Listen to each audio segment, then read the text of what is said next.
You were not live. You can start all over now.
You can unmute yourself. You can't unmute yourself, in the words of Gregory. Hi, guys. Hi, Nike. Would you like to tell us about yourself? So my name is Ronike Shakir. I am, well, officially, I go by Nike Rebel. I am originally from the island of Bermuda, which is very mystical and has a lot to do with my upbringing there has a lot to do with my passions currently. I grew up with in one of the largest families on the island, but we have so many, just a huge variety of people in our family. So I have a lot of cousins that were involved in a lot of things, and which led to my um, my perception of law enforcement, my perception of the government. I grew up with seeing the SWAT team busting in my aunt's houses, doing unnecessary raids, harassing my elderly aunts. I grew up seeing my cousins being pulled off of motorcycles by law enforcement, people that were very dear to me being attacked and abused by the people who I was taught in school that were supposed to keep me safe. So before I even moved to America, I already had a distorted view of what law enforcement is versus what it should be. So that was just my early upbringing. I moved to America when I was 7 years old. I'm a dreamer. So we came with $1 in a dream. We came to Lithonia, Georgia at first. It was very interesting. I moved right into like East DeKalb County. I did most of my schooling in DeKalb County because I skipped the second grade because our school system is a little different. So I went straight into third grade, eventually graduating from Clarkston High School and going on to Valdosta State University, where I obtained a degree in psychology. I have a bachelor's of arts in psychology with a minor in African American studies and kinesiology. Although Valdosta State is a very white school, we had a great African American Studies department, probably not comparable to HBCU, but we had most of our professors came from HBCU. So I think that we were privileged in that way, that we were able to kind of get that love when we weren't really at home, if that makes sense. So my professors are very integral in my interest in justice reform and just helping me to realize my position as an African American woman, and also to realize the reality of what was going on against our people. When I was in college, that's when that was around the time I graduated in 2013. So that was around the time when Kendrick Lamar Johnson was murdered in Valdosta. Also, that was around the same time that I can't think of his name right now, but you know, the kid with the hoodie and the Skittles. What's his name? Yes, Trayvon Martin. I'm sorry. Yes, so Trayvon Martin, Trayvon Martin was murdered also while I was in college, and those two cases were the first two cases that I rallied for and became very interested in, and decided to not only view the change like everyone else, but be a part of the change and try to help. Hold on. Nika, breathe. I know you're nervous. This is her first show with us, and you just ramble through cases, your history, and everything in like 4 minutes. Take a deep breath. This is a conversation, not a race. And we are going to talk about the lack of justice, especially when it comes to our youth. And some of the cases that you just highlighted was Kendrick Johnson and Trayvon Martin. And so we're going to have a full conversation about this as Gregory does what Gregory does. And I'm going to mute myself. So I'll turn it back over to you, Nika. Okay. So with Kendrick, how I got involved in the well, when I say involved, I was very loosely involved. This was one of my first real interests in the criminal justice system and the unjust and how we were being treated unjust. I think social media had a lot to do with me getting involved, because I felt like I had the option. I felt like that I can actually do something by spreading the word, spreading awareness, showing up. It allowed me to not only inform other people, but to stay informed with the movements that were going on in and around the area, and that were relevant to the causes that I was interested in supporting. So should I start with the Kendrick Lamar case? Yes. Okay. So Kendrick Johnson was 16 years old.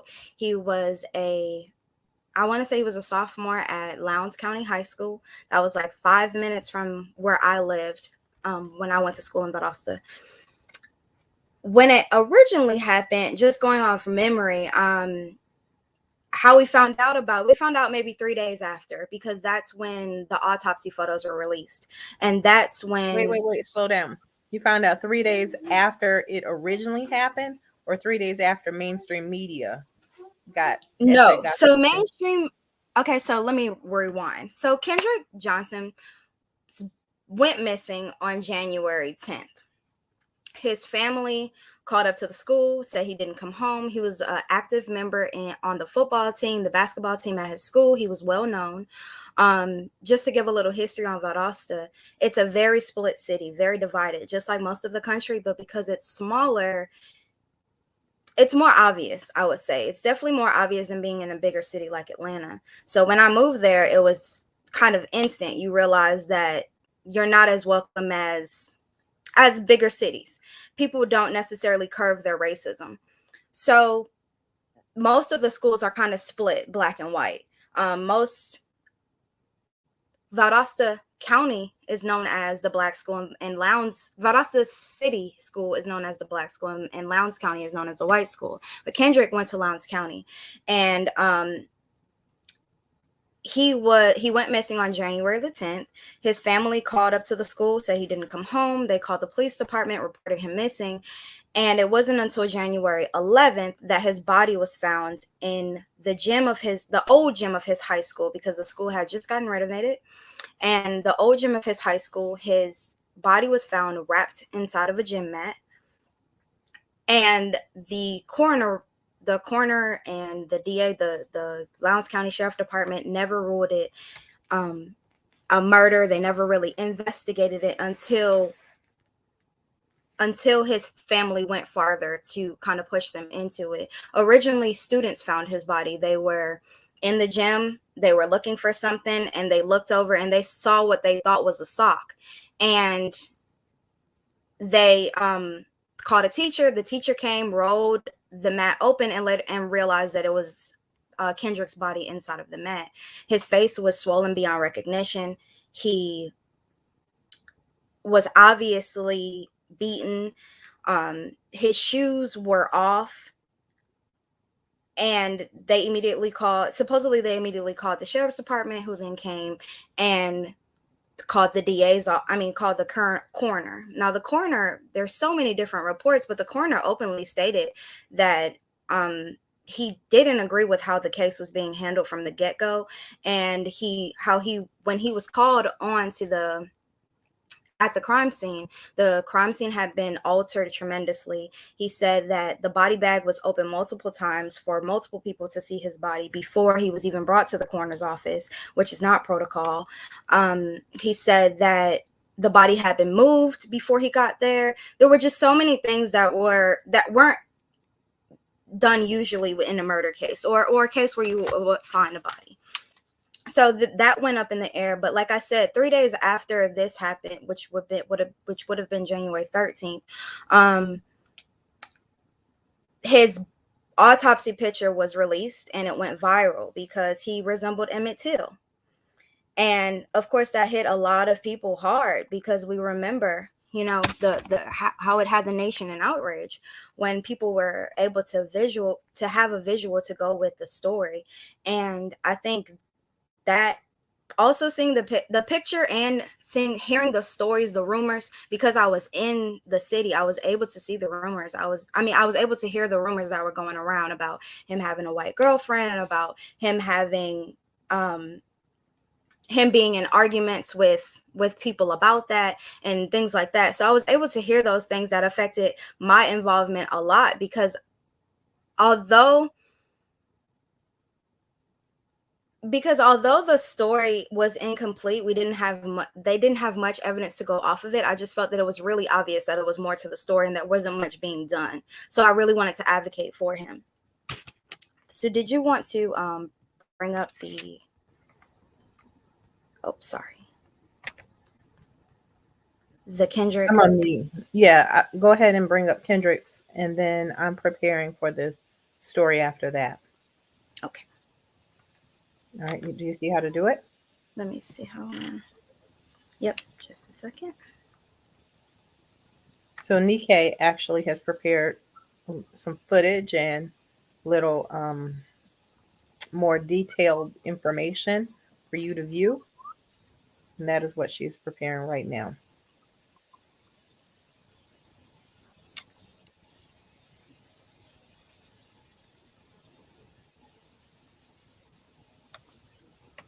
We also, after this, we are going to be discussing this young man, the reasons why we brought up this case with Kendrick Lamar Johnson. It may seem like it's old. His family still hasn't received proper justice, for one. And this next case or story that we're going to share with you about is just as equally heart-wrenching. In this case or scenario, the young man didn't die, but it's brutal and heart-wrenching enough where he's definitely going to need some trauma counseling later on in the future. So right now, are you ready to go, DK? Yes, I am pressing the share button. All right. Second.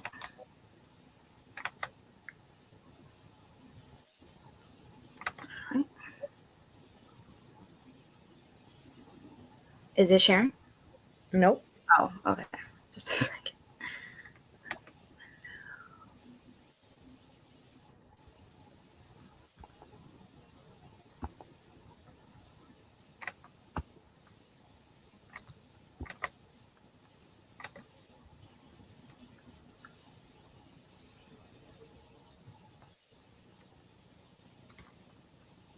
Is it sharing now? No, it isn't. Okay, so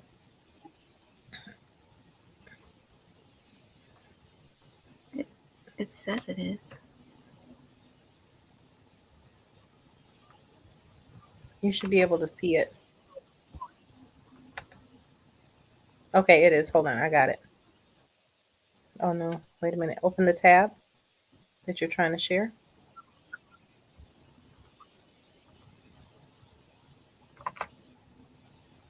And here we go, y'all. Thank you for your patience with us. All right. Thank you.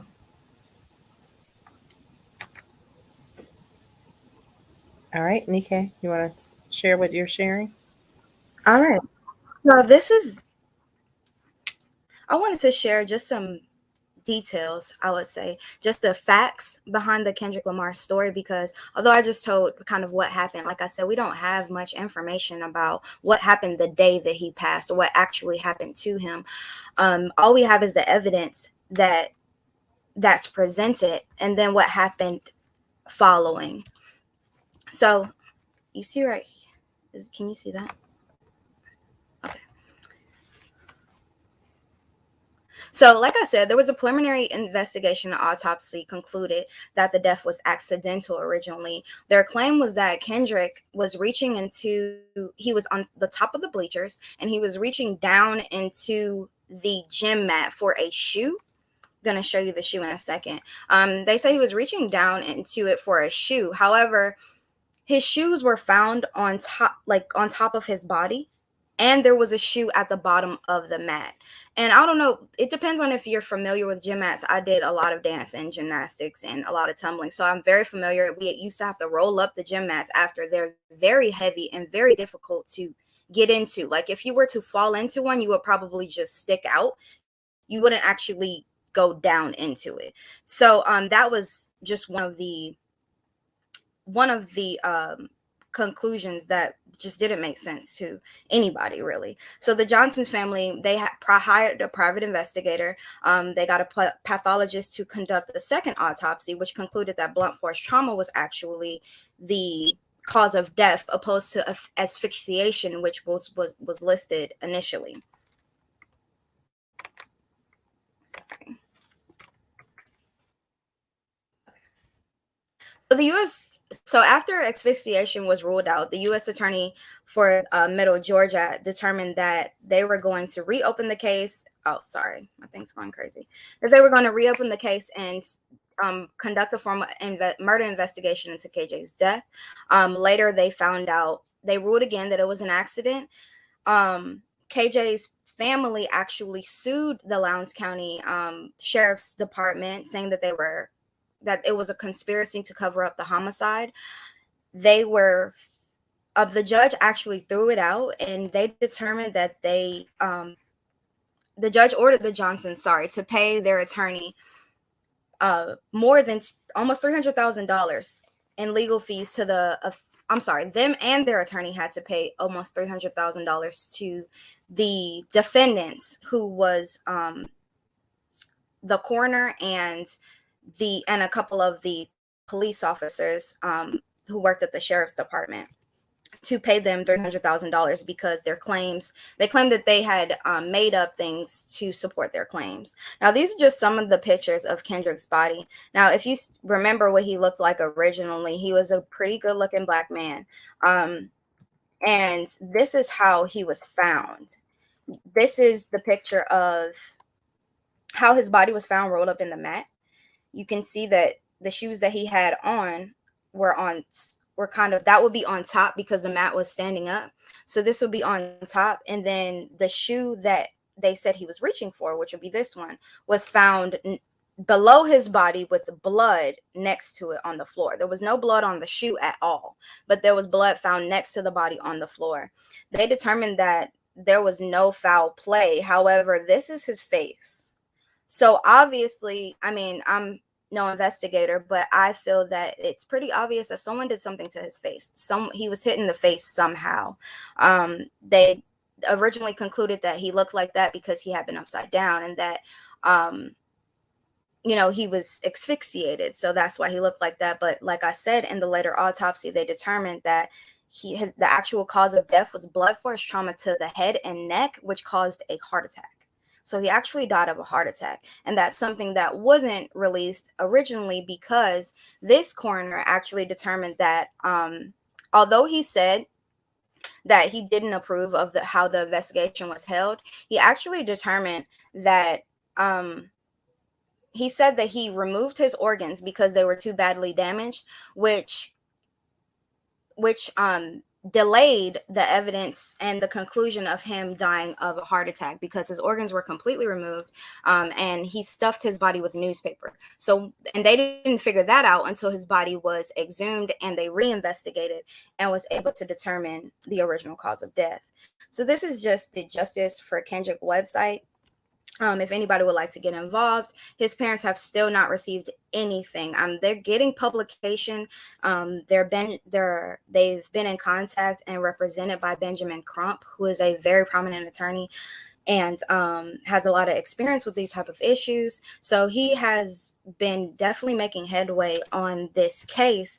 Recently, it was released that there was about 2,000 hours of video footage of that day in and around that gym. So it's going to show them who went in the gym, how long they were in the gym, and what kind of happened. You can't, in the videos that I saw, you can't directly see the mat that he was in, but you can see everything leading up to it. So obviously those haven't all been released, but they're supposed to be available for them to address in court as evidence whenever that time comes.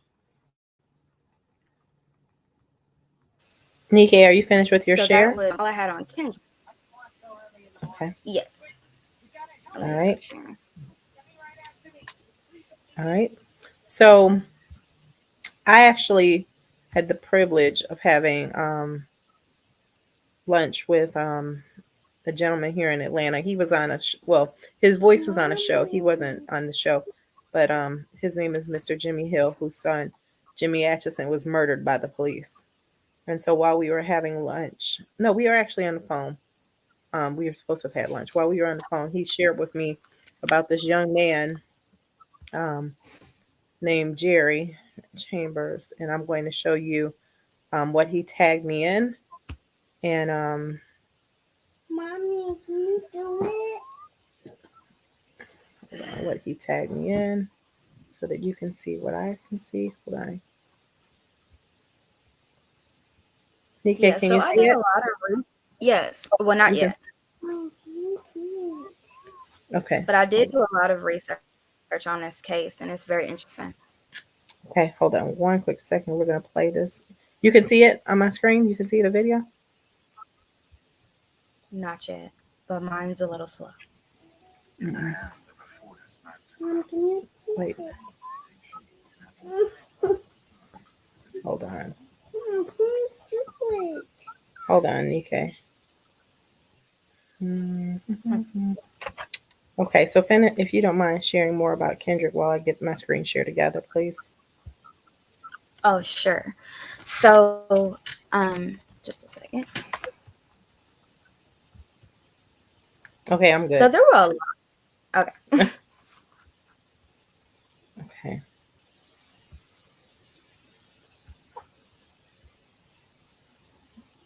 Ooh, what is this?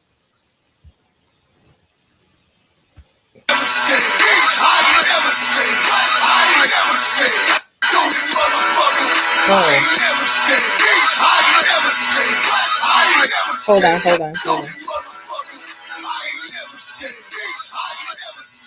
That's the TikTok. Can you hear it? Yeah, I can hear it. I just can't see it.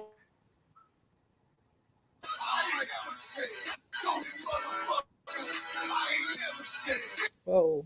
Uh-oh, this isn't the... Well, that is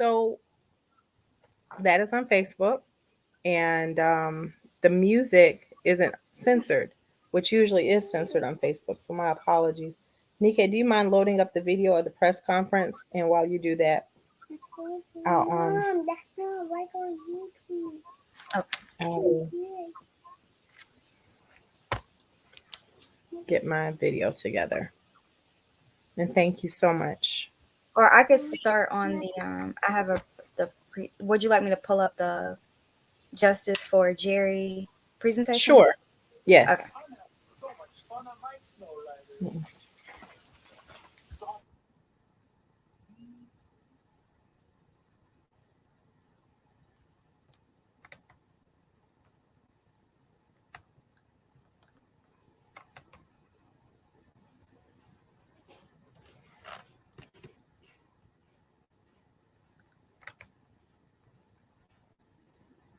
All right. Thank you, Quint.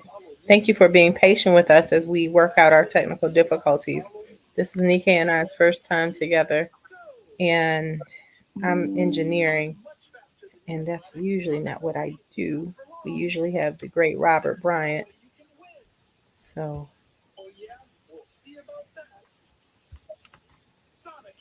All right. Can you see the presentation? yeah, yes. Okay.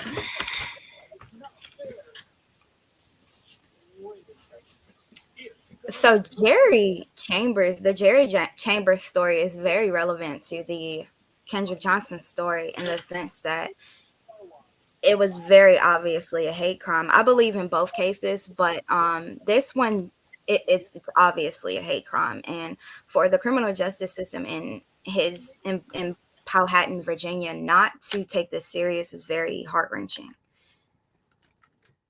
especially because the evidence is pretty overwhelming. Just a second. Okay.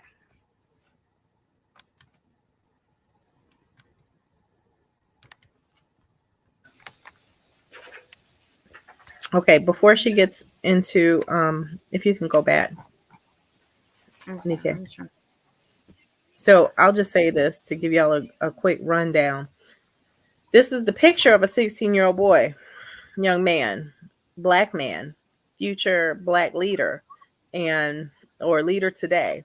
And the what so is when he was 14 years old, he went out drinking with some of his Caucasian comrades, and he thought that they were better friends to him than what they were. He woke up um, with a dildo on his back, and he had different racial slurs covered all over his face, and he was wrapped in a Confederate flag. So, on that note, I'm going to allow Nike to finish sharing with you more of the story of what happened Can to I hear him. that picture? Yep. Yeah, we saw the picture. Okay. I was just wondering because it's kind of obscene. Okay, so Yeah. so like Shantae was saying, Jerry Chambers attended a party with some of his friends. He was the only African American male there. He was the only African American there, period. The attendees consisted of about 15, 16 to 19-year-old white males and females. Jerry recalls having a few drinks and having some fun, but then he kind of blacked out. He doesn't remember anything else. So when he woke up the next morning, he saw he was kind of flooded with tags and messages from his friends, seeing the pictures on social media of him, like Shantae said, with unconscious with racial slurs written on his face and his head, and there was a dildo on his shoulder. There were multiple pictures, and they were posted all over Instagram and Snapchat. Some of the pictures, the offenders were actually tagged in them. Jerry himself was tagged in them, and the other people at the party, which kind of made it really crazy that no one was ever held responsible. So here's the pictures that he saw when he woke up the next morning, which obviously will just cause trauma to anybody. He has no idea what was on his face, the yellow stuff that was on his face. Obviously they took time to write all of those things on him. And then while he was using the bathroom, they put a Confederate flag on him and took more pictures. The next day, his parents went to the police department, two police departments, both the county and the city, and they were kind of brushed away. They didn't feel that that their situation was taken seriously, and they were never really received any follow-up to the investigation. They were instructed by the sheriff's department that hate crimes is a state thing so that the state would have to investigate it, but they never received any type of follow-up, any type of victim services or anything like that until December of 2021, when one of the people that were actually working to service Jerry actually contacted them in regards to updates on the case. And that's when someone finally reached out to them and started to offer victim services. The Powhatan Police Sheriff's Department seemingly didn't put any type of urgency towards the case. They didn't really put any effort towards the case. All of the suspects, like I said, were clearly identified. They knew exactly who was there. However, no one was ever arrested. No one was ever questioned. Nothing happened in regards to the case because the Powhatan Police Sheriff's Department determined that they said that the Chambers family didn't want to press charges at first, but then they came back a year later saying that they did want to press charges and they wanted to press charges for a battery and assault case. However, the Virginia statutes of limitation actually for assault cases is a year, exactly 12 months, and it had already been 15 months since the crime occurred. So this is just another picture that was, as you can see, the person is visible in the picture. And like I said, they posted them from their personal account. So there was no kind of there wasn't really an investigation needed. However, the FBI did complete a forensic investigation 16 months after it happened. And they determined that there was no crime committed and that writing is not a crime. So they did not press any charges or go forward with the investigation, which leaves Jerry kind of just feeling very vulnerable, very unsafe in his community. He recently had he actually spoke at a Black Lives Matter event supporting him, where he stated that he had suffered with suicidal thoughts and he actually attempted to commit suicide on February. And that's kind of what prompted his parents to go ahead and get his story out and try to get national recognition for it.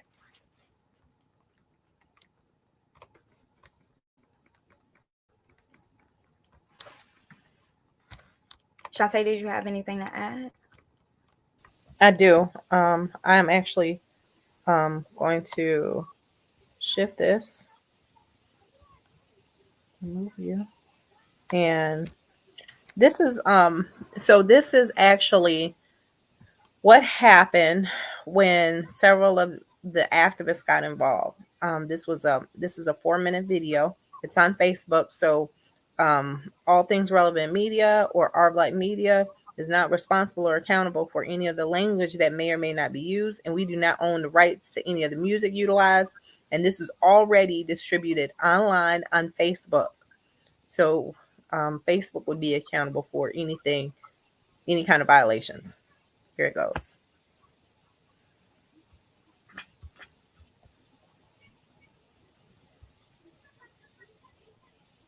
All right, so my point is, y'all not policing. Why can't we do it? Can you hear it? What's your question? My thing is, Why did you let him be out of here doing 40 miles an hour almost hit me? why didn't y'all do y'all job? Can somebody ask that We question? identified it. I'm making sure everybody's safe and you let him speed out of here. We identified it from Because what happens if it was a neighbor that was walking somebody come out in the street? Why are you walking away? Hey, What's your name? Name your badge or something? What's your name? What's your badge number, sir? He can't hear everybody at one time. He can't hear everybody at one time. He can't What hear is your everybody badge at a number? time. But if I pull off and leave skid marks in the street, you gonna give me reckless driving, right? Scrape your stem right here, right I here. ain't on this property. Okay, yeah. You didn't pull that man over. He almost hit somebody and he peeled out. Can we get that one question answered? I didn't feel safe when he did that. Can we get that one question answered? I got 4 reckless drivers on my record. One of them came from somebody hanging out my window. I know them reckless drivers. When that racist motherfucker put out here, I did not feel safe. He almost hit most for doing that right in front of me.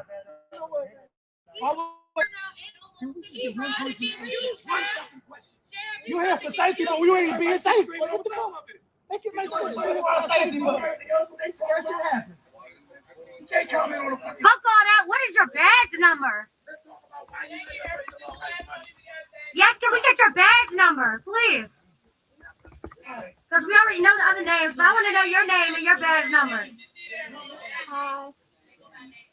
Hello, Danny. Like, am I talking to myself? Like, what the hell? Everybody's not screaming because I've been talking to him by myself, and he's still not saying anything.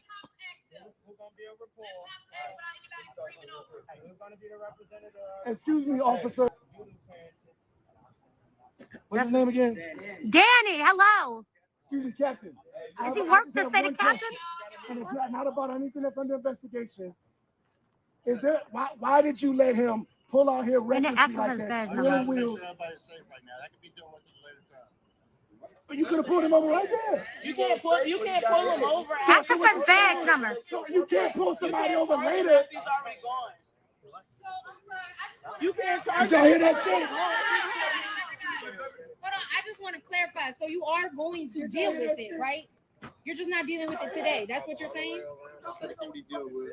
But are you going to deal with it is what I'm asking. Okay, so what's your name? Somebody say, all right, hold on. What's your name, sir?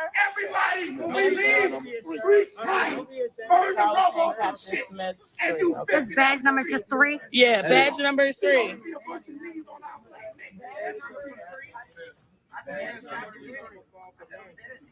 So maybe his last name is Danny Smith. Maybe that's his name. I don't know. What the fuck just happened? All right, hey, so we gonna call the car club. We gonna have a rally up and down these streets, burning up the tires. Oh, we doing a takeover. Ain't nobody. We doing a takeover. Who raised it first? Hold on. We're going to get dealt with later. We're not getting dealt with after we do it. Watch out, y'all. I'm about to do a donut. Go ahead. Go ahead, spin that bitch. Spin it home. Burning rubber. Okay, he was gonna deal with it. He get back. Nobody deal with it. I mean, he almost hit. I got the same man right in front of him. Right in front of him, bro. Right in front of him. And then he peeled up. No. We got that Tesla. Bring that red key.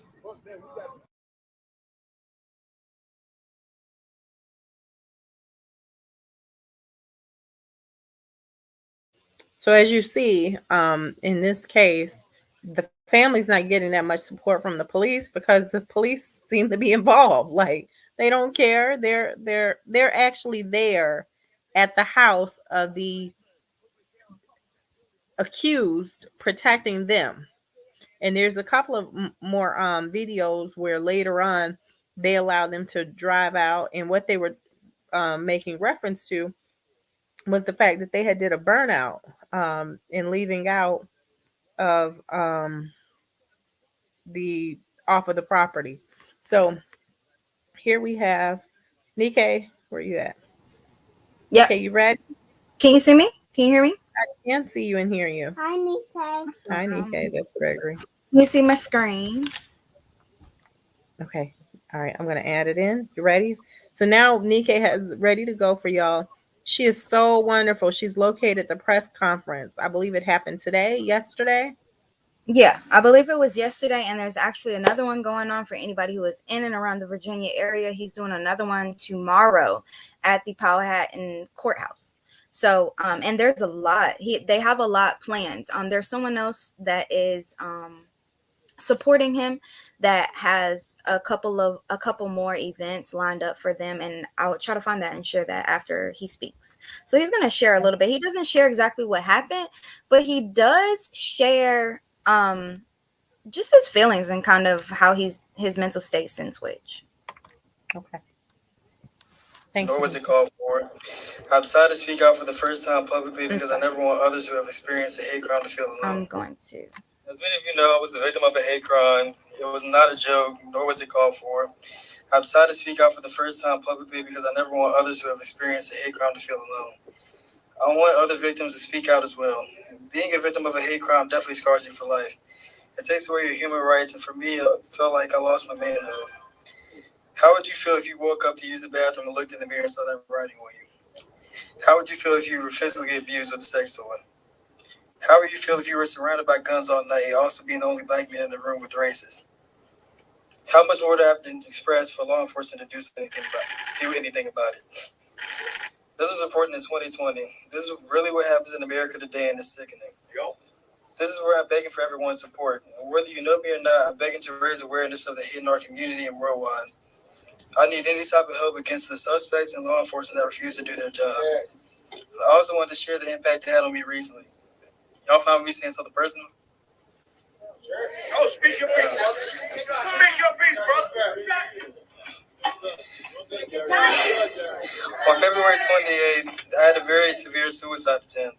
I was in the ICU for days, not having the strength to even get up and walk. It was not worth it at all, and it never is. Never let the actions of someone else determine whether you want to live or not. Every single person listening to this right now has a future, and I hate to see anybody lost due to suicide. Please continue to send support and help me seek justice. We stand with you.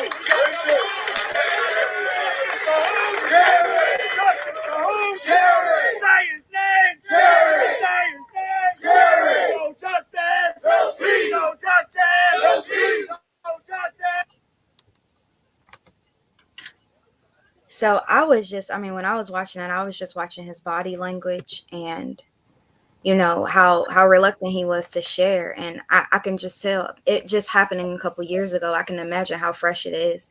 And although he's receiving the counseling and the support, he still almost committed suicide on February 28th, which is very recent.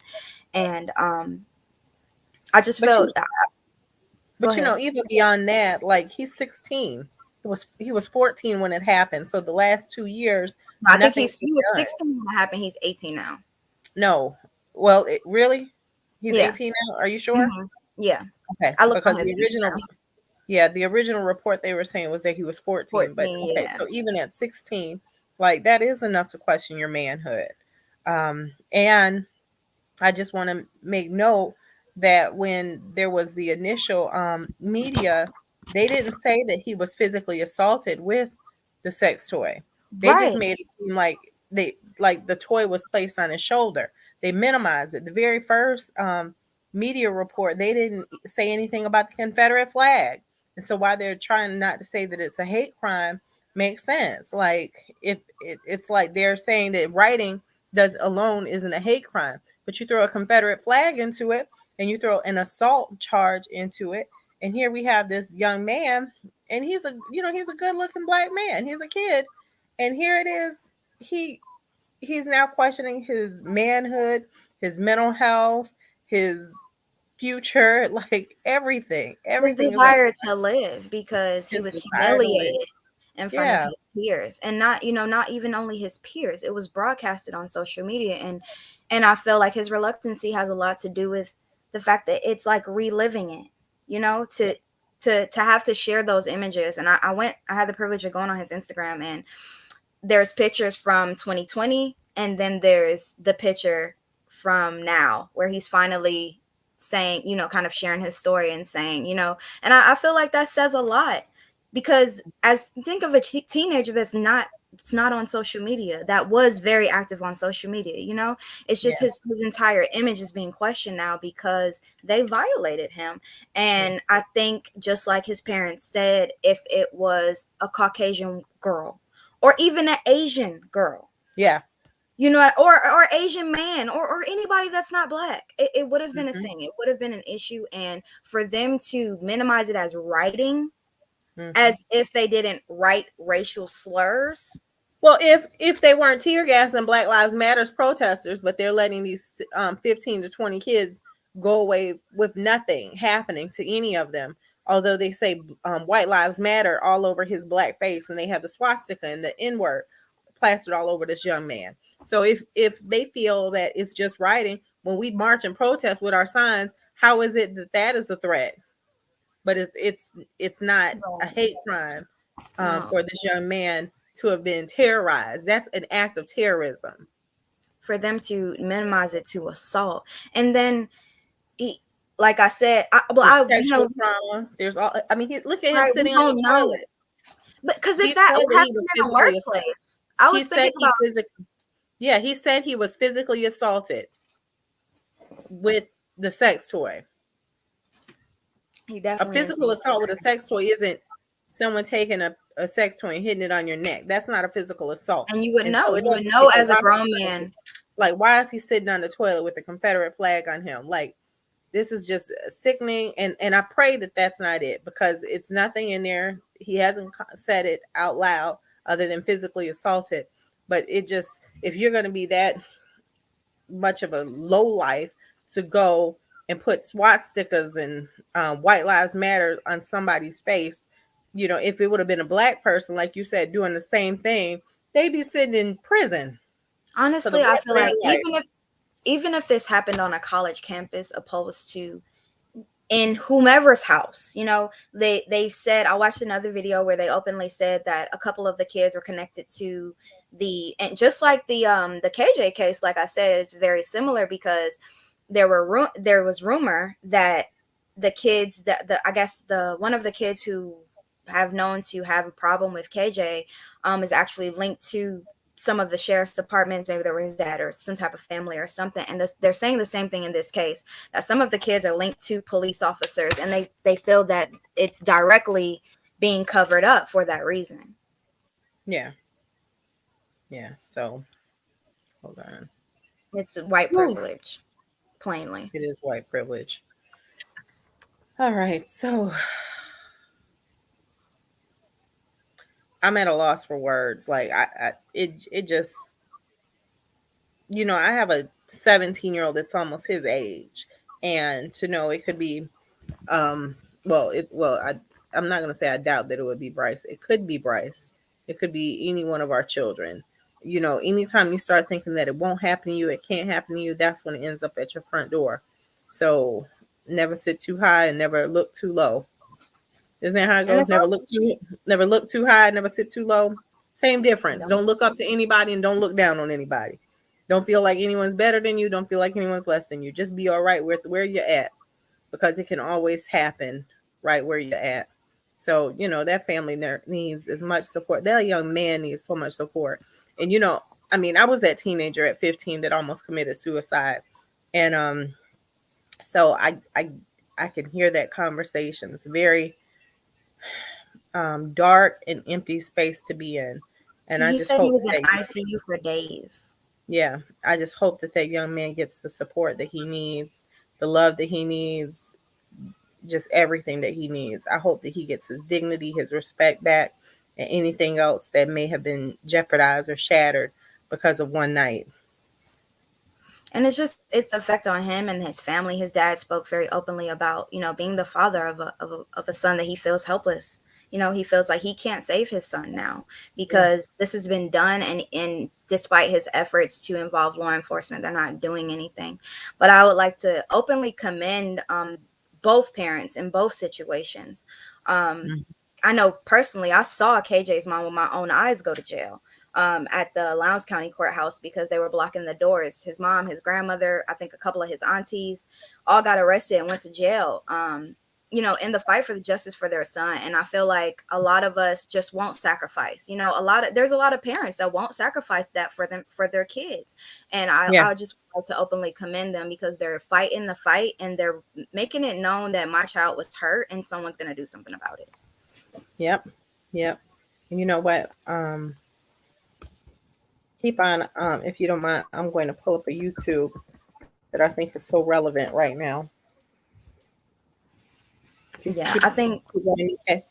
Did you have anything else, Nikki? I didn't have any more cases to share. I do want to bring light to the Melissa Lucio case because she is although she received a stay of just to give everybody kind of like a little brief.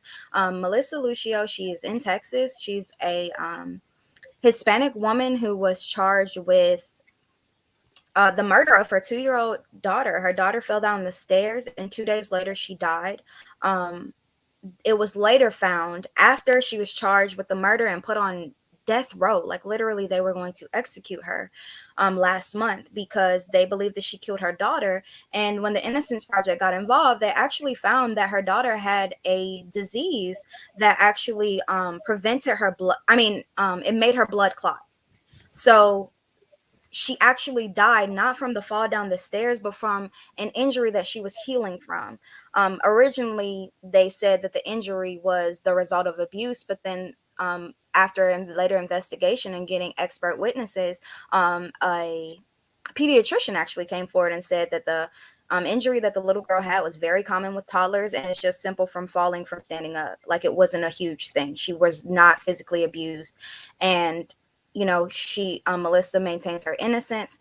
And I would just encourage anybody to go and look at her petition and sign it, because she's definitely going to need it. Although she does get to speak her case again, she's still going to need that support. So Melissa Lucio out of Texas. Yep. And the last thing that I would like to comment on is how I don't know where Julia stands with this, so I hope that he doesn't. Ooh. The lack of justice when it comes to the reversal of Roe versus Wade. Unless they're going to come up with birth control for men outside of a condom, then I don't feel that they should tell us women what to do with our fallopian tubes. And that may sound harsh. And if you've ever experienced the traumas of rape, or if you've ever experienced the traumas of domestic violence, if you've ever experienced any of those things, I am a person who has had abortions in the past. And what's there is I also have had an ex that used to enjoy stalking me. And it was probably the most toxic relationship that I've ever been in my life. And I've been in relationships where I've been raped. I've been in relationships in which I've had a gun pulled on me because I was on Facebook too much. So I've experienced my shares of unhealthy relationships. I've kissed a couple of kings too, but I've also kissed a couple of frogs. And so I say that to say it is a woman's body. It is a woman's choice. And having these men, if men, I saw someone post, if it was really about the baby, then there would be mandatory maternity leave for everyone. There would be a more open policy around breastfeeding. There would be no health bills, healthcare bills. Postpartum support. Yeah, there would be so many other resources that would be spent to go towards making sure that the female and the baby are actually kept safe and sound, and here we go with Gregory. And which is one of the greatest things that I ever could do is, and let me say this too, as being someone who has experienced what I've experienced, giving birth and trusting that God has trusted me to give life is also a blessing.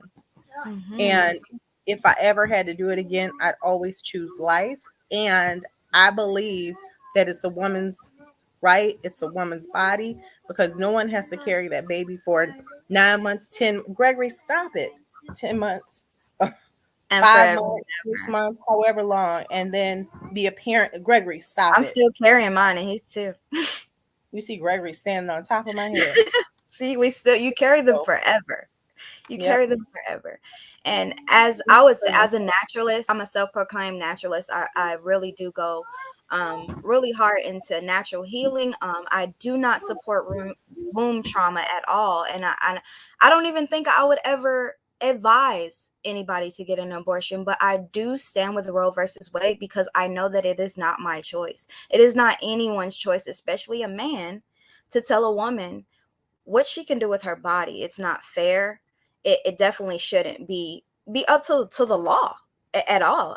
I think that it's just going to encourage women or force women to go into desperate measures to complete the same thing or to get the same result. And I think unless they were going to, like you said, implement, I don't know, orphanages, adoption reform or something, some type of solution, because you can't take away something and then just leave it.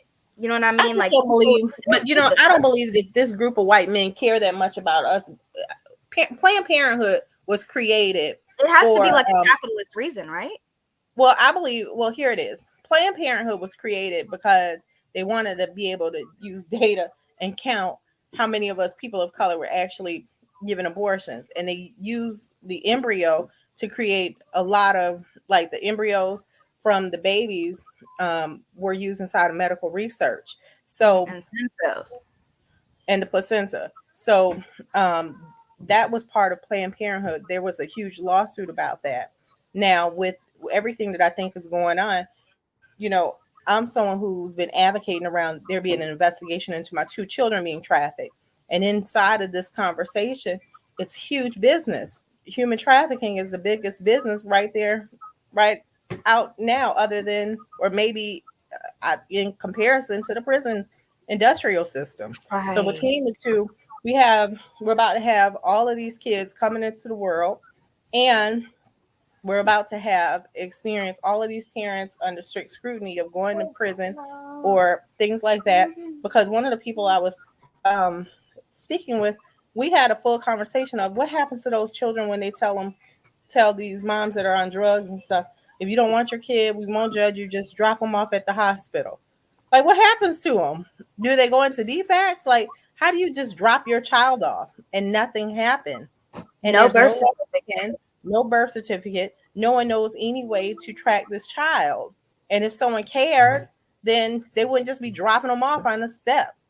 So what happens to these babies? You know, so it's like That when we we start should discussing the Roe versus Wade overturned by these white men, you know, no different. This well, it is what it is. You just can't convince me that these old 70 and 80-year-old white men, just at home crying about abortion at night, losing sleep over it. right. I don't get it. So I definitely think Especially since half of them have are into the fetish communities. I've had to sign a non-disclosure agreement because they wanted me to come to meet them at one of them clubs. So these judges, these lawyers, these elected officials, and not to mention that the defects and adoption, all of that it's so overcrowded. I have my own blood cousin was just forced to adopt a baby because she was the biological sister of the other baby. Like, she took in a foster child. She later decided that she wanted to adopt her.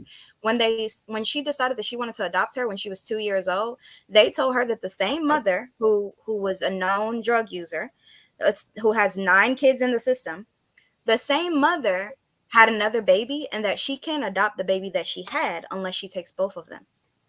Wow.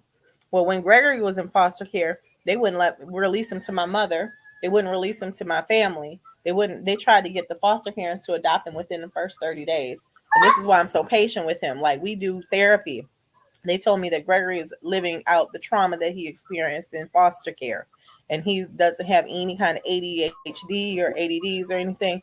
And the first year that he was in foster care, he was with a Caucasian family who's a former defects employee who did not put him into any kind of daycare.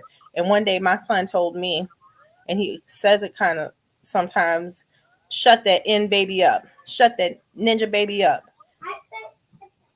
And in saying that, what's there is, she told me out of her mouth the reason why she didn't adopt was because, hold on, Gregory, but the reason why she didn't adopt was because he was Black. And that was my saving grace, though. So I, count it all joy. Thank God for that. She adopted. They were trying to terminate my parental rights. So when it comes to situations like this, So anywho, thank y'all for listening. Thank y'all for welcoming Nikkei. Nikkei, I'm so grateful. You have become so valuable in just this one show. Well, you're valuable anyways, but thank you, youdbomb.com. I appreciate you. Thank you and for y'all, having me. I'm very excited, and I can't wait for the subjects that we're going to cover and for all the people that we're going to help and bring awareness to. Gregory keeps saying hi, Nikkei. So we got to come up with a new Unjust. So y'all, this has been Shantae and Nikkei, and there goes Gregory. And this is Unjust.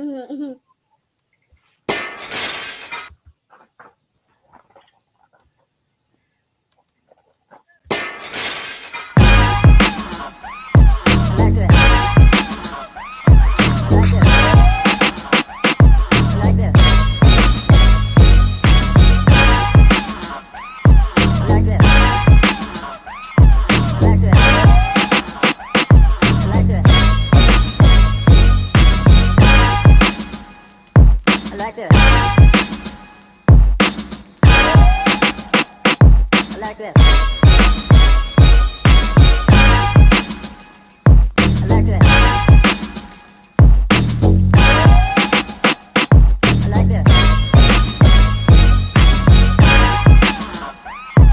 like this.